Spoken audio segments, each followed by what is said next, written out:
Welcome to RK Mark. Today we're going to be talking to you about adventure hooks. So tell me if you've seen this before. You spent all week working on your great adventure. You get your players in there. You pitch it to their characters as they're in the tavern or wherever they are to hear about the adventure hook. They just don't want to do it. Maybe they don't even notice it is an adventure hook, or they do and they're like, that doesn't make any sense. My character doesn't want to do that. Or maybe they're like, well, I see the GM wants us to do this, so let's try to sit here and come up with a reason why our characters would possibly do this. And then they'll be like, yeah, okay, fine. We know we have to. But if you're trying to be sandboxy or give them a real option about what they pick and not just have them sort of metagamingly accept you, or you have a group that won't do that, you have to start thinking about your players' psychology and the psychology of the characters that they're role-playing. If you do, you'll be able to create innovative, exciting, and even potentially just brand new adventure hooks that you don't usually see often, or even use the old classics and get your players to jump right into your games and be excited about it too. Want to come back. Almost guaranteed. Whereas even if you are really thrilled about how the hook fits perfectly for your story and it makes so much logical sense with the world that you created, if that's what you're paying attention to, then there's every possibility that the players just aren't into it. And a lot of folks are going to fall into some kinds of broad categories. Like, what do the player/character want to gain that's new and a new opportunity? What do they want to learn or understand better? Or what do they want to avoid losing? Absolutely. So start out by thinking about these motivations. And we see some people in chat saying that adventure paths sometimes have an issue with this, where the motivation isn't strong. They also sometimes have an issue where the starting motivation is not even what the adventure path is about. And then that makes people who tried to build characters that would be motivated for the adventure path and were motivated for the starting hook really feel upset when the adventure veers off into left field. Or where the player's guide mentions a certain theme, but then the hook is something else and the players didn't want to do the hook, even though the adventure really is about that if you get past the hook. You can find this in published adventures created by professionals who are outstanding adventure authors and developers. It is easy to make this mistake. It's not just made by amateurs. It's not just made by you who are watching this. That's why we needed to talk about this today in this episode. And so when you're making these adventure hooks, don't start with your story. Don't start with your idea of how things are going to go, but start by knowing your players and knowing what characters they've brought and what they want to do in that particular adventure or even in the campaign. What's their story arc? Does this one person have their evil sibling who is like a big part of their story? That could be part of the adventure hook. Is this other person just like their parents don't have enough money to keep their farm and it's a really big problem after they were like exiled for taking the fall for corrupt nobles? You have like 4 things you can do from that into adventures where it could involve one of the corrupt nobles. It could just be money in that point because their family needs it. Something is going on with the farm, or the corrupt nobles are like trying to pin more on them because more is revealed about that situation. This is one of those times where it actually helps you if you have one of those players who wrote that gigantic backstory for their character. But even if they didn't, even if they just gave you a sales pitch that's short, if you know anything about their character, and hey, in an ongoing campaign where this isn't the first adventure, that's even easier than for the very, very first one, then you can use that. And some players just have certain things that motivate them no matter what. Like, maybe their character doesn't care about access to new and rare feats because their character doesn't know what a feat is. But that player is always trying to get the newest feats from whatever book was just published by Paizo or Wizards of the Coast. And so you have like a quest that are involving training techniques with exactly what that recent book was about. And so that you know that even though their character is a wizard, and so it's kind of unusual that they want these like greatsword duelist fighting styles, but that if that's the player and that's always the thing that they do is they read the most recent Lost Omens book and they get really excited and they want whatever is in there, that can be something you think about. A lot of groups are excited about treasure. Whether that's money, which is like the most boring way to do it, but practical, or unique treasures that are tailor fit to, you know, that those are things that the players and their characters would love to have. Yeah, so you have an archer and player, and then their character can find an interesting magic bow that fits with their style. That's right. So people in chat are wondering about organized play adventures. In those, just generally, because organized play is just sort of like mix and match, do one adventure and then the other, they usually have a framing story that involves a hook that you're assumed to have already accepted. For example, in Pathfinder Society organized play, everyone is the member of an organization that can send you on missions that you have to do if you're in that organization. And when you're going on those scenarios, you have been either gathered and are about to be given the mission, or you had already been sent on the mission. Yeah. One or the other. You're usually in a briefing for that mission. And so it's assumed you can't just be like, okay, well, cool, my character is not a member of the Pathfinder Society and doesn't come to the briefing. Or, okay, but my character doesn't want to do the mission. Well, tough, because you signed up for this organization. That's your job. Your boss just told you you're doing the mission. Now, it could be fun to roleplay how your character is doing the mission kind of under protest. And it's like, I don't think this is a good mission. And that could actually, assuming the rest of the party and the GM and everyone are into that, that could actually be really interesting. Especially if the player is allowed to progress and at the end be like, well, now that I've seen what we actually did there, and even though it sounded completely useless, and there was no way my boss knew that there was secretly like a devil hag coven there. There was secretly a devil hag coven there. It was worth going there. Always beware when they're like, just go do this simple delivery mission. Right. So those organized play kind of have the easiest way with this because there's a built-in hook, but you can learn from that for your campaign. Absolutely. So if your players, for example, this is something that you can build into for initial hooks to a session 0 beginning type of the campaign type thing. If your players are all part of a particular organization or hold a particular priority. That's right. If it's like, you know, they're all interested in defending this particular town. Right. Or they all are interested in uncovering the mysteries of a particular lost civilization. Or they're all interested in whatever it is. Then if you make a hook that's like, hey, this is the thing that this is a thing that we know that you're interested in because we've built this into it. Here's another way. Let's suppose that you are starting on your first adventure, so you don't know the characters quite yet. But you don't want to wait, because some of your players take a long time building their characters. You don't want to wait to design the rest of the adventure until after they've already built the characters. You need to come up with some ideas for hooks, right? What are you going to do? Obviously, it's not a silver bullet solution to be like, well, you just have to already know your players and your character. Maybe you haven't played with these players that often. Here's a secret tip that you can use for make your own unique hooks that will help you get your foot in the door for that.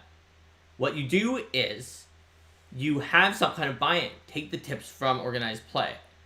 Give your players, this is assuming that they also don't like it if you just like kind of dictate, okay, you all have to be part of this organization, or you're all dwarves from this one clan, right? They want to make whatever the heck character they want, and it turns out that it was an Eldamon trainer who was half angel, half devil, half vampire, and half dragon, or whatever that, you know, the players, whatever they're going to do, right? Give them a character questionnaire that where you say, okay, guys, build your character. I just need you to answer these 5 questions for my campaign. And then what you do is give questions that give them a lot of leeway, but have some element that is a leading question. So here's a good example. Instead of saying you have to be a member of this organization, you could ask a question that says, why are you working with this particular group, or that kind of thing? Yes, exactly. Or you could even go even a little bit deeper into it and be like, do you like or dislike your organizational boss? You know, venture captain, Drandel Drang. Why not? Why do you like them, or why don't you like them? Or you could just start off, if you want a crew that's just kind of all agitated with their bosses, like, what is it about your boss, venture captain Drandel Drang, that you just can't stand? And then everybody just puts it in there. And then, first of all, poor Drandel Drang, who does wake people up in the middle of the night, but you decide just like whatever you put, that's just going to become part of the canon. So not only did you let your players write literally whatever they wanted, which became part of this NPC, so, and they might have been different. So one person might have been like, well, Drendel Drang is a competent guy, but he can sometimes come across as condescending towards adventurers who are less experienced, and I feel like other adventurers who like have different life experiences than him.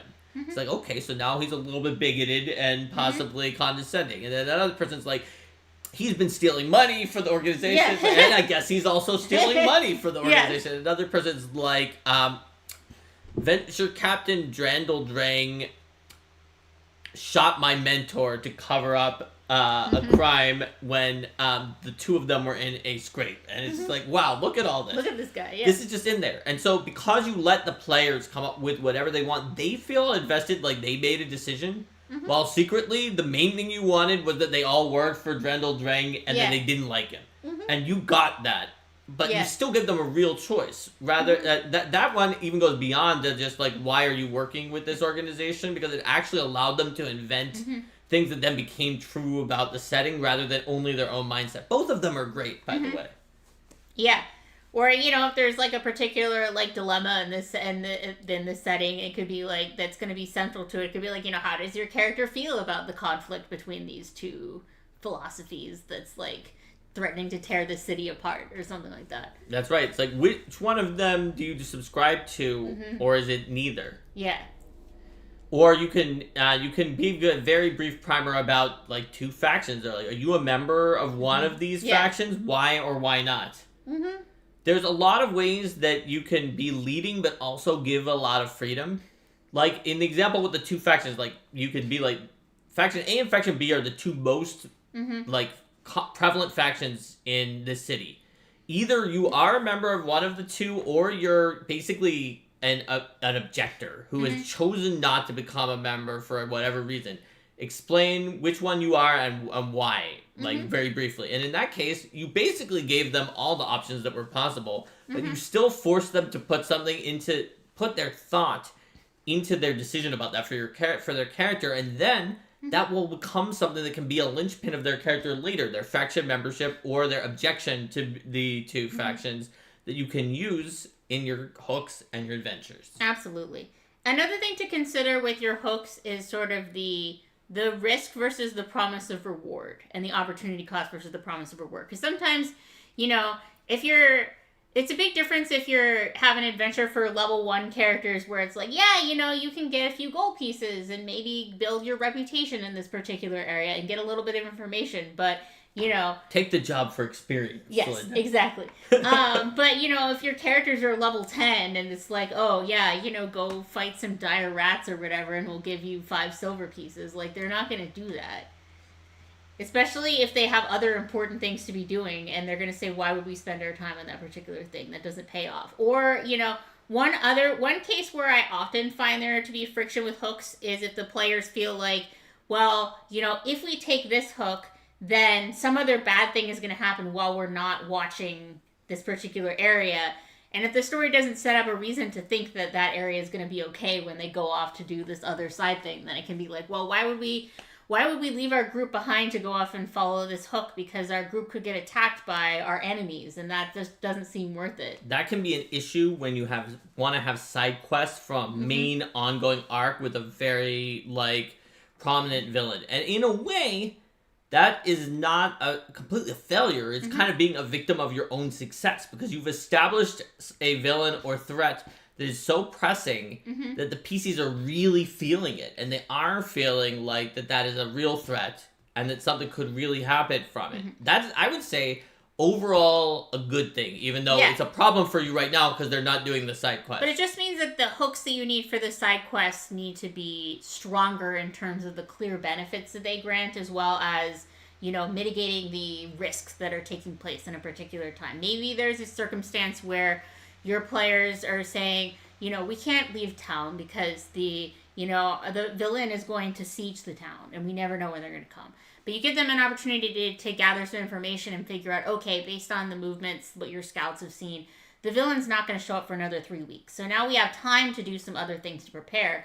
And then you can have a few different hooks that the PCs might be able to follow, but then then they're kind of choosing how they're going to spend that time, and they're not just going to be like, well, we're not going to follow any of these. That's right. So we started by talking about where will you find the information you need? Mm-hmm. And the answer to that is you find it by knowing your players, knowing their characters, whether they wrote a backstory or you created a questionnaire to get that information out of them on purpose. And another thing is that as you move along too with the campaign, you'll be able to observe, you know, it's not going to be an all or nothing for hooks, right? Like, you're going to have some hooks that, you know, 2 players are like, yeah, that's awesome, and other players are like, yeah, okay. And then, you know, sometimes you'll have a hook where the players who were just kind of along for the ride and that last one are like, yeah, this one's great. And you can see from that, okay, you know, player A is really motivated by things that have deep connections to his character's backstory, while player B is really in there for, like, when you find the powerful loot. And player C really wants to, like, deepen their characters' connections and relationships. Right. So we talked about where to find the information, as Linda was sort of getting into there. The next thing to look at is what are the types of hooks and rewards that you should be using for these adventures. And then we'll end off by talking about delivery mechanisms for the hooks. So Linda just gave a list at sort of at the end of that long sentence of some of the major types of hooks and rewards that can motivate people. And honestly, these are not just ways to motivate, like, fictional characters in a tabletop RPG. They're the things that motivate people in real life or in any other kind of fiction. They're the types of motives that detectives look for when they're like, what would be the motive for committing this crime? So they're things like money or money, treasure, other kinds of monetary rewards, status, and social advantages. Yeah. Things like relationships. And I don't just mean romantic relationships, but also familial relationships or friendship or other things like that. If a friend needs help or is calling in a favor that they did for you before or something like that, that can be a very strong hook, at least for the person who's their friend. You also have motivation for, like, heroism for characters often, or you might see, justice as a motive or vengeance. The kinds of motives that you see also, this is one that doesn't really exist in real life where you don't have an XP system. And so you can't, like, oh, yes, I am so much ridiculously more powerful than I was before physically as a person. But, you know, that's another one you'll often have is, like, for the XP or for, like, the new power that I will gain. Yes, I mean, gaining power, which can be similar to status if it's political power, is a motivation that people can have even in real life. But I mean, in terms of, like, literally your character gains XP to... Well, sure, but since everything gives experience points, I feel like that falls into what you were calling before as, like, the bad or not commensurate reward category, where it's like, everything gives XP. If that's all it gives, then it's way worse than if it gives something else. Absolutely. But I suppose when I'm thinking about that more, I was thinking more about, like, the sort of for the challenge or the glory type thing. Now that can be a different thing. But that's a psychological aspect of the character where they're the kind of character who's into glory or, like, they want to, like, glorify themselves. They want to prove themselves in battle. They will show that they have the Klingon honorable battle attack or something like that. Those are all reasons. Whereas XP is just sort of something you'll get no matter what, and probably is an example of something. It is an incentive, but it's not a good enough incentive for them to take that hook over others. There's probably no player who. If there can be a player who can be convinced to take any hook for XP, then they can be convinced to take any hook no matter what. Except for ones that are below their level, which why are you even dangling that hook? So just think about those. And, you know, we just got the tip of the iceberg, right? There are other things like religion, anything that can be someone's priority. It can be for their philosophy. It can be for their political faction, which is also part of those relationships. There's almost anything you can think of can be a motivation. It can be for, like, their sense of self too. If it's like if the character's like, I see myself as a person who, I see myself as a person who is always going to stand up for the weak or whatever, and then, like, there's this situation that comes in, and then it would be a challenge to the character's identity if they don't. Yeah, I would put that together with glory as maybe ideals as a category, and there's many ideals. Some of them are not good ideals. They could be pretty nasty ideals, like the ideal of like dominance and being like, I am in control, I am the greatest, and I will prove that by crushing all others before me. Yes, very classic villain. There's and that could be a PC who's sort of like an anti-hero of some kind, where they're not like a very heroic hero because they have villainous reasons even though they're performing heroic deeds. So there's lots of options here. You can pick ones that you think will work for your group. And I think we've been talking a little more here about sort of like the positive motivations, the I want to gain blank. But there's also sort of the... Well, your friend needing help is an example of the other side. I guess that's true. Like, you know, I want to prevent a particular thing, or I want to, like, change something, or what have you. Exactly. And you can combine this with the advice we gave before. You can have a questionnaire that was like, why do you consider High Priest Nestor to be one of your friends? Even though he's of such a high rank in the church, and you're a starting adventurer, and you leave it up to them. Why? Like, and then they could say whatever they want. That becomes true about High Priest Nestor because they wrote it in their questionnaire. And you would want to give us a little bit of information. You want to be like, you know, High Priest Nestor is the High Priest of deity X. Is the High Priest of the goddess of the seas. The goddess of the seas. And then they can put in whatever they're going to put, and then you could be like, great, okay, everybody, High Priest Nestor needs help. Be like, what? High Priest Nestor needs help? High Priest Nestor co-signed the loan on my house. Yeah, High Priest Nestor saved my 5 kittens from a tree. High Priest Nestor, like, helped my family escape from servitude. High Priest Nestor BBEG, calling it right now. That's right, it could have been, right? High Priest Nestor got me the trade contract that allowed me to become a merchant. And it's like, well, that's good. Well, he really needs some help right now. He's in big trouble. Everyone is saying that instead of worshiping the goddess of the seas, that he worships the evil god of drowning. And it's obviously a lie, so you guys need to prove that his innocence. Yeah. Maybe he is the BBG. I don't know. Linda just said it. So we don't know. I've just been playing Triangle Strategies, so, like... You never know who's the BBG. So, now we've talked about how to figure out what you should pick. And get that information if it's not obvious. And what types of rewards and hooks that you can use. Now, let's talk about delivery mechanisms for the hooks. Because the hook or the draw could be the treasure, it could be knowledge, it could be the friend that needs help. But... how are you going to do something innovative that's not just a cloaked figure in the back of the tavern beckons you and says, come over here, adventurers. I have a wonderful opportunity for you that you're going to want to hear. So, first of all, the NPC source should generally be someone whose information the PCs can trust in some way. You know, whether that's because... you know, they heard it directly from the NPC's mouth, or they found some kind of, like, a record of what the NPC was saying, or, like, they were able to use checks to deduce something that was going on with the NPC's behavior. They should, like, have a solid sense of what they're going for and why. That's right. So... and know where to start. The cloak figure is a classic. Look, you can use it. You maybe even could use it as your first one, just because it's a classic, and if your players are really new to tabletop RPGs, they might appreciate... seeing the trope that is so common and that they've never seen before in a real game because they've never played one at all. Yeah, absolutely. You just want to make sure that the players are going to be the type that are going to, like, you know, that they'll buy into that and they're not going to be like, well, I don't know about this person, or that you're ready for them to, like, investigate the figure or things like that. Right.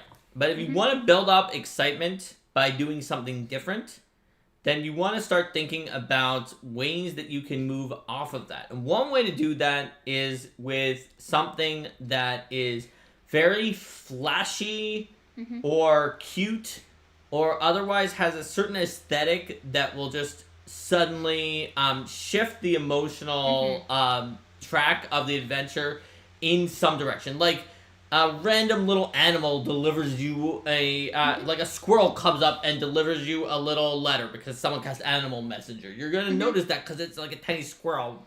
And so it holds its hand out for acorns after after handing you a letter. I'm taking that's that stand quest. out. I'm taking and it. Linda will take that quest, right? Or if there's just suddenly you're walking along and the temple explodes. Yeah.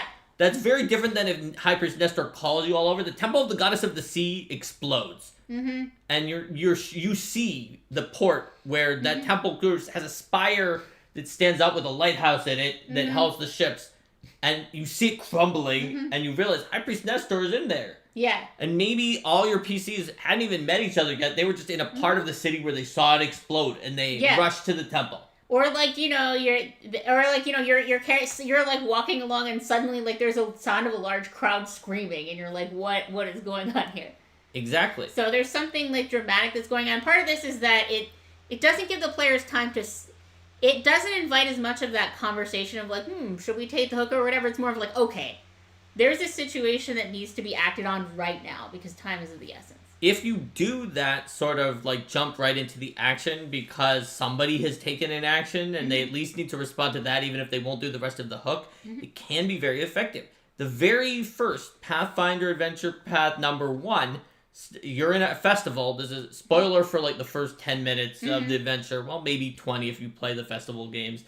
You're in a festival, and when you get to the big speech, suddenly goblins attack the festival. Right? They just attack in the middle of the festival, and the PCs might or might not have met each other doing the festival games up until this point, or they may have been independently exploring the festival, but everyone came to the speech. And what makes the PCs stand out is that they had their stuff together, and when the goblins attacked, they took up arms and beat them back, and they're heralded as the heroes of that small town forever after that point, because they're the ones who prevented a massacre, basically, during this speech.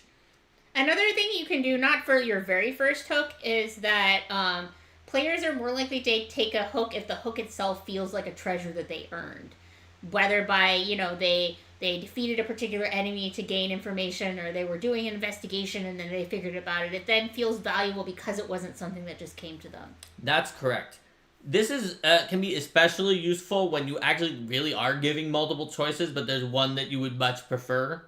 Because of the fact that the one that was earned or seemed like it was unlocked or secret is going to really draw people in, just psychologically. You can see this in video games sometimes where they have a special way of showing you, like, certain options that you unlocked because you had good enough stats, or you had unlocked them by doing something else earlier on, and they show them in a different color or in a different way.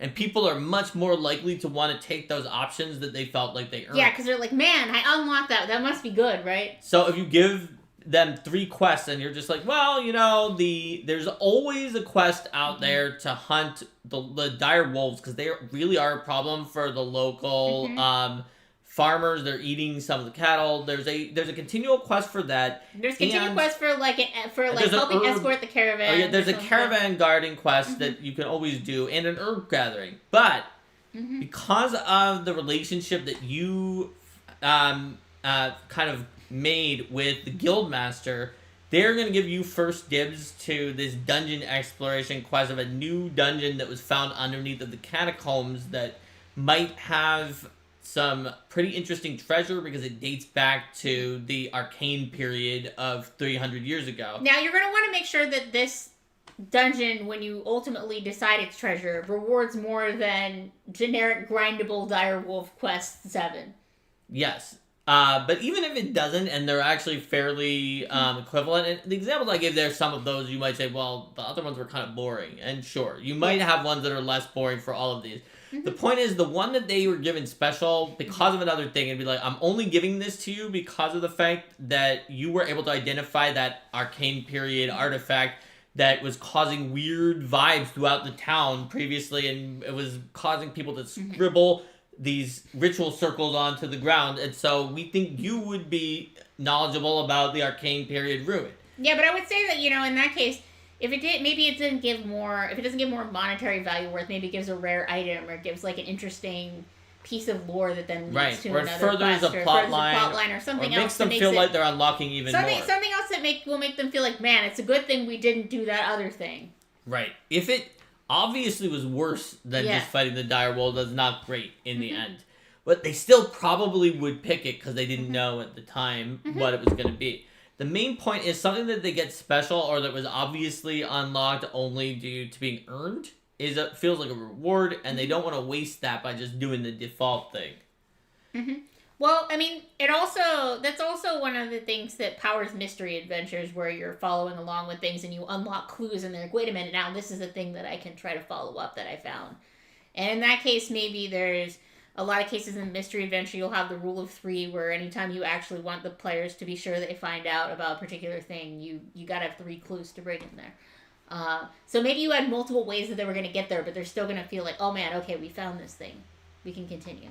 That's right. And to bring that into the example of delivery mechanisms for the hook, is the High Priest Nestor hook, there could be that High Priest Nestor sent everyone a note that was like, I'm a little bit worried about something that I want to tell you in person. And then they hadn't really dealt with that yet, and but then the temple explodes. They're all on their way because maybe they weren't even headed there quite yet. They were like, yeah, I guess I'll go see him in a few days. He didn't say it was urgent. He just said he's a little bit worried and he wants to see us at our next convenience. Yeah. Maybe one of them, and you ask them, like, are you doing it now? And one person's like, I think I'll go see him now. And the others are like, no, I'm going to keep doing my stuff. And then they all see the temple explode. And now they are dealing with their reactions. Maybe the person who said, I'm going to see him now, is like, okay, you're close by. You guys are going to take a little while to get there. And so there's immediately consequences. They had a choice. They weren't just railroaded into having decided to answer the letter at first. And by using those multiple delivery mechanisms, it can actually, like, increase the weight of the hook. Because then they might be asking, like, oh man, did it explode because of the thing that he was worried about? And we didn't warn us in time? Is he still alive? Can we go save him? Yeah, absolutely. So, if you think about these hooks... explosion because he's secretly a priest of the drowned god. Yeah, see, Linda always thinks High Priest Nestor is sus. But, so... if you use these principles, which is to figure out what makes your players and their characters tick, either because they told you or because you tricked them into telling you by asking them questions, or because you've watched, or because you've been playing with them for a bit and then you notice what kinds of hooks their characters or you just sense motive, exactly. You figured it out over time. Then use that to choose from among various different hooks and rewards that the players could have, and then pick a delivery mechanism that will have the right impact and that will make the players feel like they are invested, they're part of the process, and that their decisions mattered, and that you weren't just railroading everything, by giving them real ability to make impact, make choices that do matter, just that also let you ensure that the 1 or 2 things that you really needed from them are going to be the part of it. Because when you let them riff from a starting point of the thing that you need, and you really use what they said...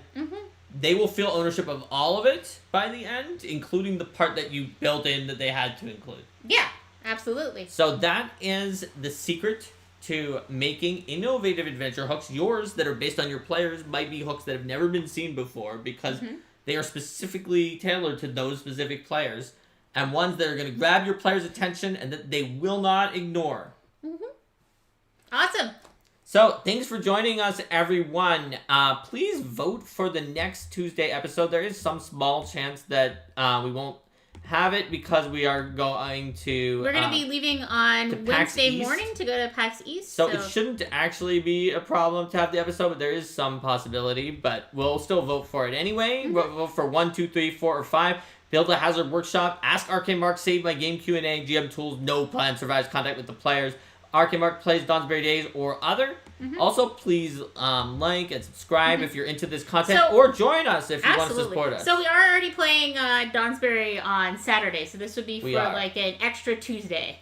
An extra additional Tuesday. Saturdays are usually a better day for that anyway because we can do a longer amount, but we're cool with whatever people vote for, and it looks like GM Tools No Plan Survives Contact with the players. It is the Just so you know, the players are not the enemy, even though that quote generally ends with enemy. Yes. But it is still true. Shall we give XP to our live viewers? So stick around for like 2 seconds and you'll get some XP. Alright, you got XP. You can leave now if you want.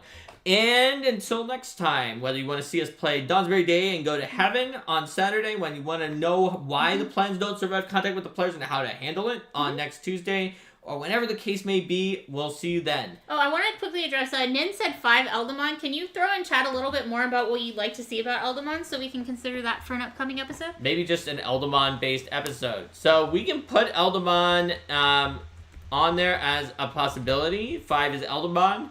It looks like it didn't win this time, but I'm saying like a little more to figure out like what, like using Eldamon, or like how does the Eldamon system work, or like Eldamon-based stories or stuff like that.